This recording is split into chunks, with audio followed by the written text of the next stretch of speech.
शुरू अल्लाह के नाम से जो नहायत मेहरबान रहम करने वाला। अस्सलाम वालेकुम नाज़रीन, आप देखें मेरा यूट्यूब चैनल और मेरा नाम है मोहम्मद हारून। सियालकोट डस्का ज़ारा कत्ल केस के हवाले से रोज नए इंकशाफात सामने आ रहे हैं। मुख्तलिफ लोग मुख्तलिफ बातें जो है वो करते जा रहे हैं। जो चीजें मैंने 2 रोज कबल बताई होती है अपने वीलॉग्स में, वो दोस्तों के पास पहुंचती हैं बिल्कुल।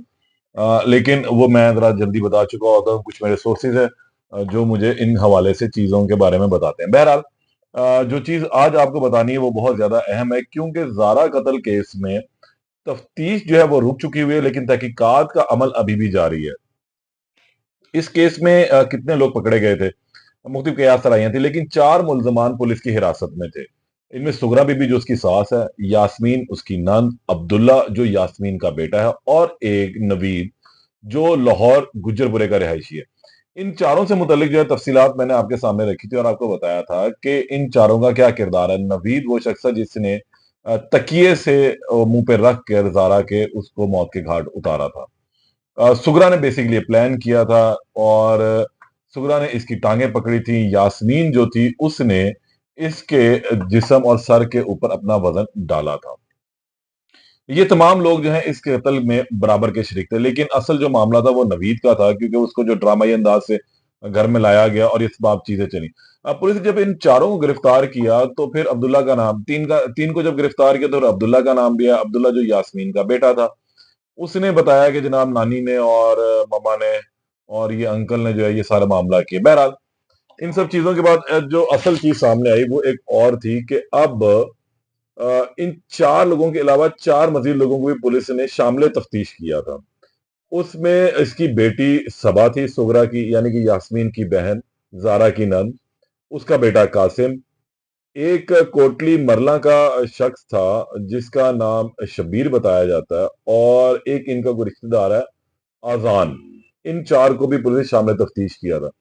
इनसे पुलिस ने तफ्तीश की और फिर इनके मुतल्लिक भी इन्होंने जो इंकशाफात किए वो आज मैं आपके सामने रखूंगा। और दूसरी बात ये कि अब तक सिर्फ 4 लोगों का नाम आ रहा है कि इन 4 लोगों को जो है वो पुलिस जुडिशियल रिमांड पर जेल भेज देगी। तो बाकी 4 लोग ये कहाँ गए, जिनमें सबा, उसका बेटा कासिम, कोटली मरला का शब्बीर और एक आजान नामी जो इनका रिश्तेदार है, ये चारों लोग अब किधर है। इस हवाले से कुछ चीजें आपके सामने रखनी है कि ये इन चारों लोगों को अब कहां पर जो है वो भिजवाया गया। इन 4 लोगों का क्या लिंक था और इन्होंने क्या कुछ किया था। होता कुछ यूं है कि जब इन चारों से पुलिस ने तफ्तीश कर ली, तहकीकात हो गई, बहुत सारे मामला आगे चले गए, तो फिर मेन एक्यूज इन 4 लोगों को ही रखा गया था। सबा को पुलिस ने जब गिरफ्तार किया और अपना रवायती अंदाज अपनाया, तो सबा भी तोते की तरह टट्टर बोल पड़ी और उसने तमाम वाकया बाद का बताया। और उसने चीजें ये बताई कि माँ की और भाभी की जो है आपस में चपकलिश रहती थी और उसकी सबसे बड़ी वजह पैसा था। उसने ये भी बताया है कि उसको इस कत्ल के हवाले से कुछ खास इल्म नहीं था, ये लोग क्या प्लान करें, लेकिन बड़ी बहन यास्मीन जो है इस तमाम कत्ल की वारदात में माँ के साथ बराबर की शरीक थी। अच्छा, उसके बाद उसने ये भी बताया कि ना तो मैं उस दिन वहां गई, ना मुझे इल्म था कि क्या मामला था, लिहाजा पुलिस ने इसको तफ्तीश के बाद जो है वो जाने दिया और इसको अब उस केस के अंदर इन्वॉल्व नहीं किया। यास्मीन का जो शोहर है वो इटली में रहता है, ये बात मैं आपको बताता चलूं, क्योंकि बहुत सारे लोगों को अभी तक शायद इल्म नहीं है कि यास्मीन जो इसकी नंद है उसका शोहर इटली में रिहाइश पजीर है, और इसने ही अपने घर में नवीद को 3 दिन रखा था। अच्छा, फिर इसके बेटे कासिम से भी तफ्तीश की गई, उसने भी माँ के मुताबिक ही बातें बताई जो हकीकत थी। उसने कहा जी हमें तो बिल्कुल इल्म नहीं था, हमें भी अभी इल्म हुआ जब ये तमाम वाकया आया और ये मामू जान आए हैं, तो उन्होंने आके देखा, जब नहीं मिली पुलिस आई, ये चीजें खुलती चली गई और फिर हमारे सामने भी ये आश्कार हुई हैं। इसके बाद जो आजान और शबीर का करैक्टर था उनको भी पुलिस ने शामिल तफ्तीश किया था, और उसकी सबसे बड़ी वजह ये थी कि इन लोगों का किसी हद तक कोई लिंक शामिल हो रहा था, क्योंकि ये लोग भी वहां आते जाते देखे गए थे, तो पुलिस ने इनको भी तफ्तीश की है। लेकिन इन लोगों को अभी पुलिस ने बीच में रखा हुआ है। इन लोगों को बिल्कुल क्लियर नहीं कर दिया कि इन दोनों का कोई लिंक है या नहीं, लेकिन पुलिस ने इस हद तक जहां सबा और इसके बेटे का ताल्लुक है उन दोनों को क्लियर किया हुआ है। ये बड़ी अहम चीज थी। मैंने अपने गुज़िश्ता व्लॉग में बता दिया था कि जो ज़ारा है मकतूला, उसका मोबाइल फ़ोन बरामद हो चुका हुआ है, और वो कहाँ से बरामद हुआ ये भी मैंने बताया था कि खोपड़ी वाला जो शॉपर था उसी के अंदर ही ज़ारा का मोबाइल रखा गया था, और ये इनका ज़हन था कि इसी के साथ इसको फेंक दिया जाएगा। लेकिन नाहक खून कभी छुपता नहीं है, ना हमने आज तक अपनी लाइफ में, अपने इस तमाम जर्नी में जो जर्नलिज्म की अब तक चल रही है, उसमें देखा है कि कभी कोई नाहक खून छुपा हो। तो ये नाखून भी कैसे छुप सकता था? ये भी बोल रहा था, इसको इंसाफ चाहिए था, और इंसाफ का अब तकाज़ा ये है कि इन लोगों को करार वाक़ई सज़ा मिले, और इंशाअल्लाह ताला जो अभी तक पुलिस ने तफ्तीश की है और जो तहकीकात का दायरा-कार वसी करके रखा हुआ है, उसमें ये लोग शामिल होते जा रहे हैं। जैसा मैंने कल के व्लॉग में बताया था कि तफ्तीश का अमल रुक चुका है, तहकीकात का अमल जारी है। उसमें कहने का और बताने की वजह यही थी कि तफ्तीश इन 4 लोगों से मुकम्मल हो चुकी है और इनको पुलिस ने जुडिशियल रिमांड पे भिजवाने की सदा कर दी थी। ये एक मेन चीज़ है। और तहकीकात का अमल जो मैंने बताया कि अभी तक जारी हो, उसमें यही जारी है कि इसके मियाँ कदीर का जो बयान लिया गया, उसमें कुछ तहकीकात अभी जारी हैं कि आया कहीं कदीर भी इस प्लान के अंदर शामिल तो नहीं था दूर बैठ के। और जिसे सबा का रोल और उसके बेटे कासिम का जो रोल है, वो अभी तक पुलिस ने डिफाइन करके क्लियर नहीं, यानी ज़िम्नी में उन लोगों को बेगुनाह तो नहीं लिखा, लेकिन अभी तक उनसे मुतल्लिक तफ्तीश जो है वो, तहकीकात जो है वो बेसिकली जारी हैं।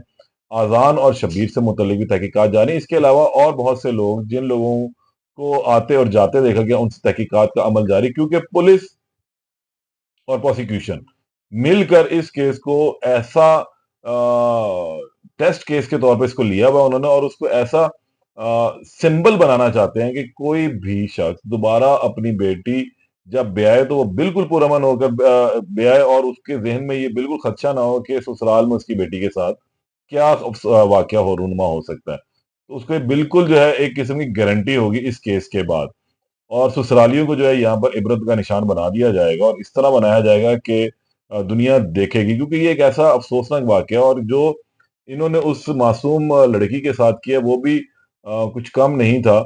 तो इसलिए उनको उसके बराबर ही सज़ा मिलनी चाहिए, क्योंकि शरई तौर पर या हमारे जो पीपीसी का कानून है उसके अंदर बहुत सारी ऐसी सज़ाएँ मौजूद हैं।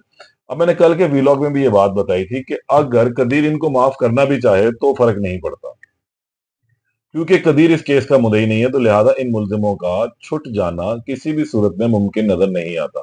मेन जो आला कत्ल, जैसा मैंने बता दिया था कल ही कि आला कत्ल तकिया था, वो औजार नहीं थे जिससे उसके जिस्म के टुकड़े किए गए थे। शुरू में कन्फ्यूजन रहा था लोगों को, और कानूनी तौर पे इल्म नहीं होता, तो जो चीज बरामद की जाती है उसको आला कत्ल ही कहा जाता है। लेकिन आला कत्ल तकिया है, वो बरामद कर लिया गया, और उसने बताया कि जी मैंने तकिए से इस मासूम लड़की का दम घोंटा था।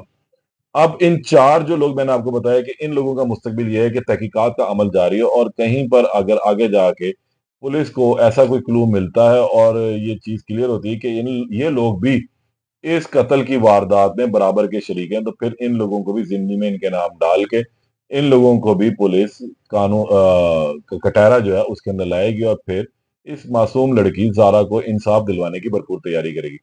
कुछ मुल्की हालात की वजह से चीज़ें रुकी हुई हैं, रास्ते बंद हैं, इस वजह से अभी तक प्रोसिक्यूटर जनरल के पास इसकी फाइल नहीं पहुंची और उनकी मीटिंग नहीं हो सकी, क्योंकि उन्होंने कुछ लाइन ऑफ डायरेक्शंस जो है वो देनी थी, लेकिन बदकिस्मती से रास्ते बंद होने की वजह से ये थोड़ा डिले हो गया।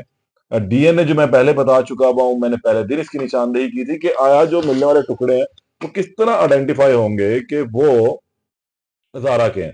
तो उसके आइडेंटिफिकेशन का एक ही तरीका था कि उसके वालिद शब्बीर का डीएनए की करवाया जाता, उससे मैच, लेकिन वो डीएनए अभी तक मैच नहीं हुआ। उसकी वजह है कि अभी तक उसका डीएनए लिया ही नहीं गया। फिर वही चीज़ आती है, क्योंकि जब तफ्तीशी से बात हुई, उसने कहा जनाब रास्ते बंद है, परेशानी है, डीएनए ले भी लेते हैं, तो फिर लाहौर भिजवाना मुश्किल है, लाहौर के रास्ते बंद हैं। तो इसलिए अभी तक डीएनए नहीं लिया गया हुआ। ये एक अहम चीज़ है, इसको क्लियर कर लेने। पुलिस की कोई बदनीयती हरगिज़ शामिल नहीं है। पुलिस पूरी नियत के साथ इस केस के ऊपर काम कर रही है, और जो इसमें जेआईटी बनाई गई है, उसके अंदर जो अफसरान हैं, वो बहुत ही काबिल हैं। तो एक लिहाज से ये केस हर लिहाज से जो है एक काबिल अफसरान के पास है और मंतकी इंजाम तक पहुंचता नजर भी आ रहा है। चलान मैं पहले बता चुका हूँ क्यों नहीं पेश होगा, क्योंकि अभी तक डीएनए नहीं है, डीएनए की रिपोर्ट नहीं आई है, फोरेंसिक रिपोर्ट नहीं आई है, पोस्टमार्टम उसका क्या होना था। इन खबीसों ने, रजीलों ने उस बच्ची के साथ पहले ही इतनी ज्यादती कर दी हुई थी। तो अब तो सिर्फ उसकी आइडेंटिफिकेशन है बॉडी की कि हाँ जी वो मैच कर गई है शब्बीर के साथ या नहीं की है।